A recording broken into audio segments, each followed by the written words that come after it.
Bom dia, galera, tudo bom? Então, a gente aqui da ETEC Professor André Bogazian, a pedido do professor Rafael, de Filosofia, vamos ter que fazer alguns seminários e postar no YouTube a respeito de algumas correntes filosóficas que surgiram durante a Idade Moderna. E o meu grupo hoje, estamos aqui para falar um pouco do racionalismo, aquela corrente que surgiu ali na Idade Moderna e que teve uma grande influência nas mentes dos filósofos na época. Bom, e para começar, a gente vai falar um pouco sobre o conceito de racionalismo. E durante esse seminário, a gente vai falar um pouco sobre o que é o racionalismo, quando ele surgiu, algumas características principais do racionalismo, e que contexto histórico ele surgiu, quais foram os principais representantes e suas metodologias, entre outras coisinhas. Bom, para começar, a gente vai se perguntar o que é o racionalismo, o que é o grande racionalismo.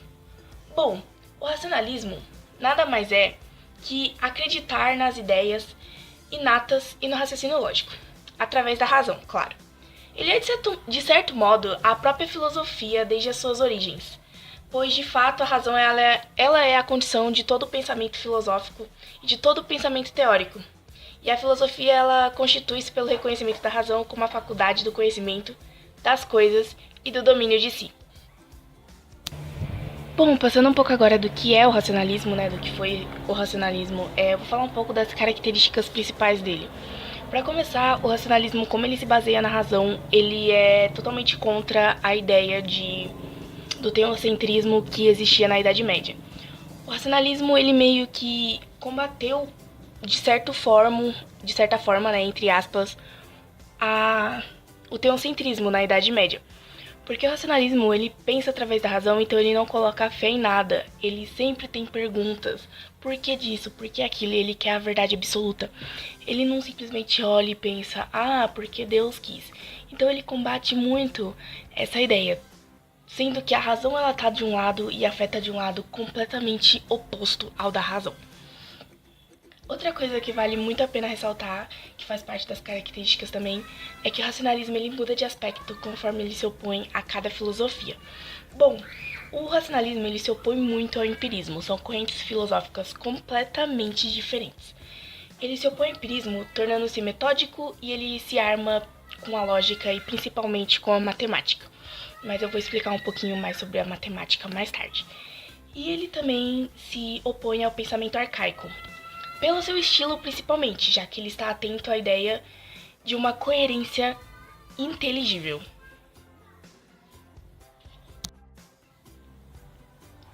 Toda a doutrina da razão, ela se apoia em um pilar na qual diz o seguinte: a experiência que nos é dada pelos sentidos é insuficiente para se poder atingir o conhecimento.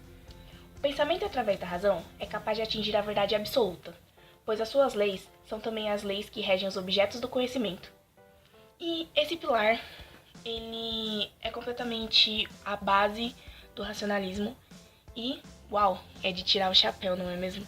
Bom, e como o nosso querido amigo Hegel disse, tudo que é racional é real, e tudo que é real é racional.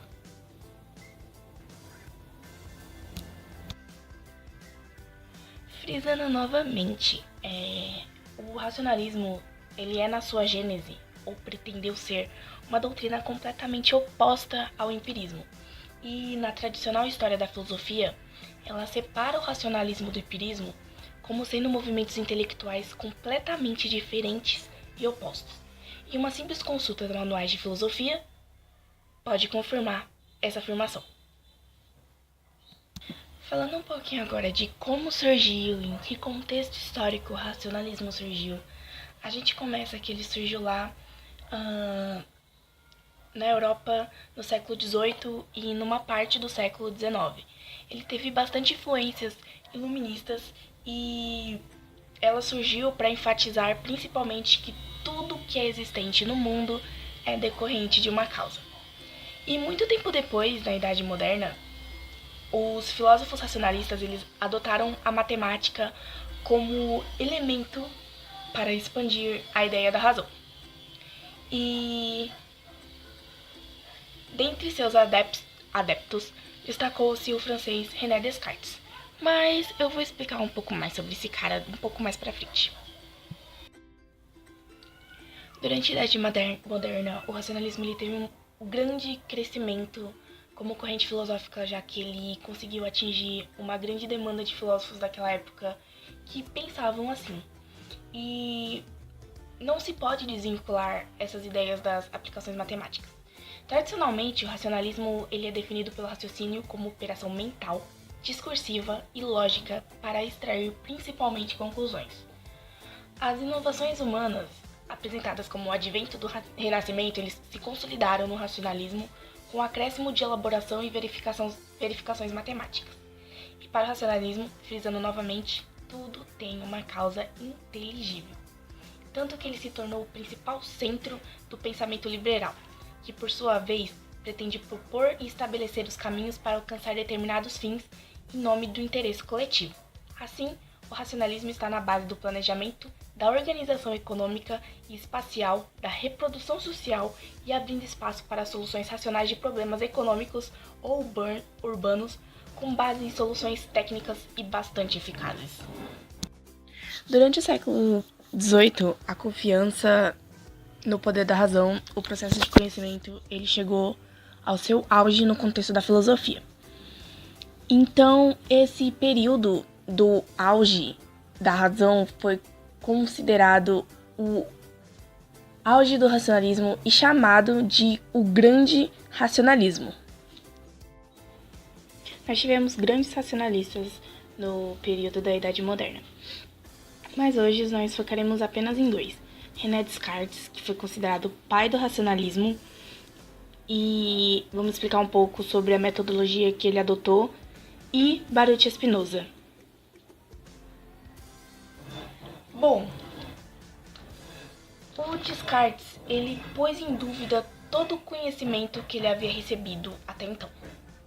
Ele não queria duvidar das coisas como os céticos duvidavam, ou seja, duvidar apenas por duvidar. Ele queria um método para orientar o seu espírito nesse percurso de dúvida. E aí ele pensou, qual método eu poderia usar? E aí que ele se apegou à matemática, porque a matemática ela é um método indiscutível. E sendo assim, o método matemático foi escolhido por ele e com isso ele acabou se tornando o grande pai do racionalismo com seus métodos matemáticos. E continuando a falar um pouco sobre Descartes,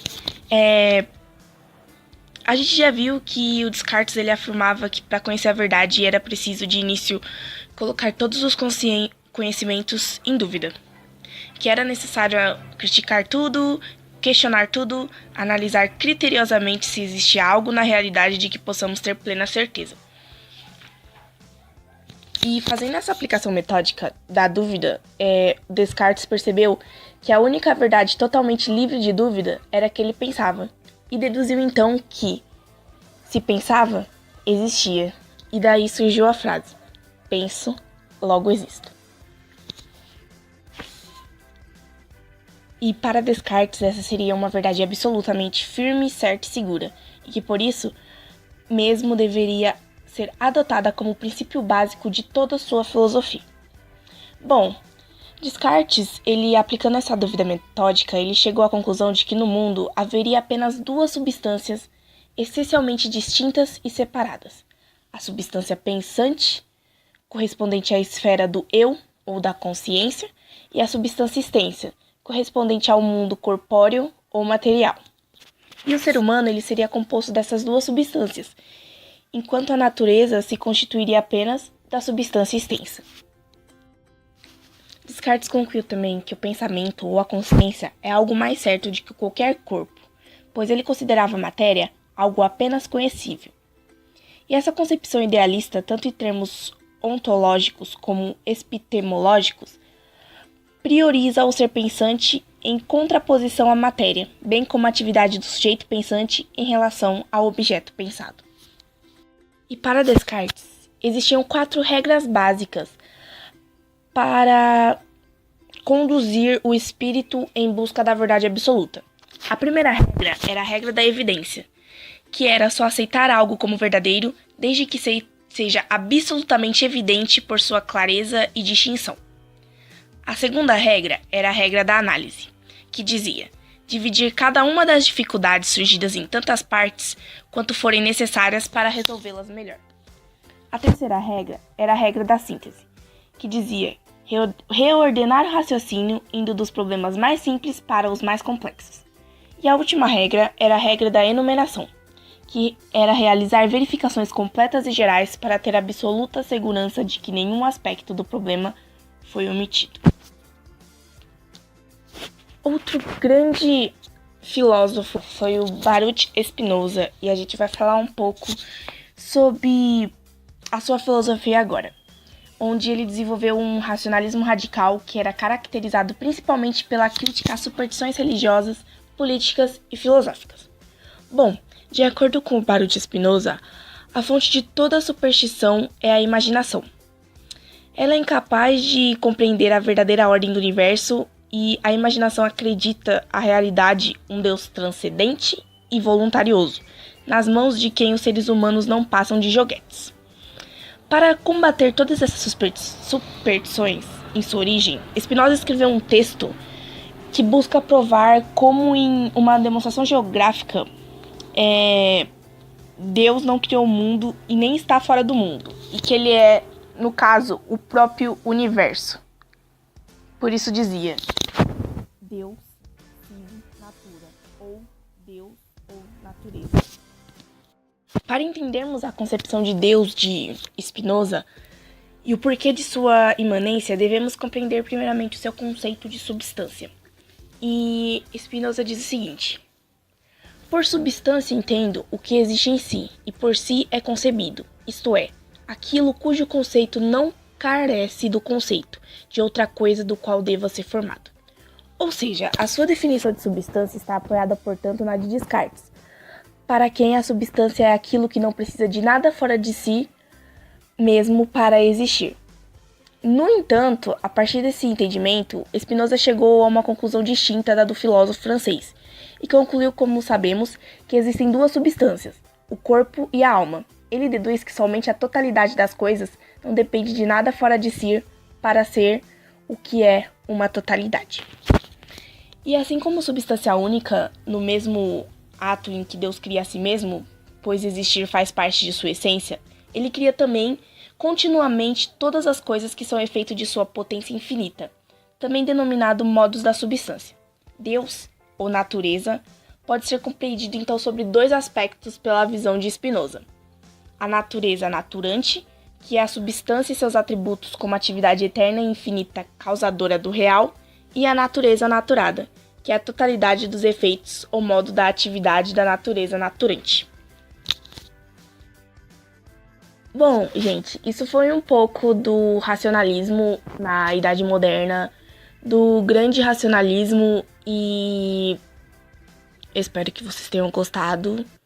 E é isso. Tchau, tchau.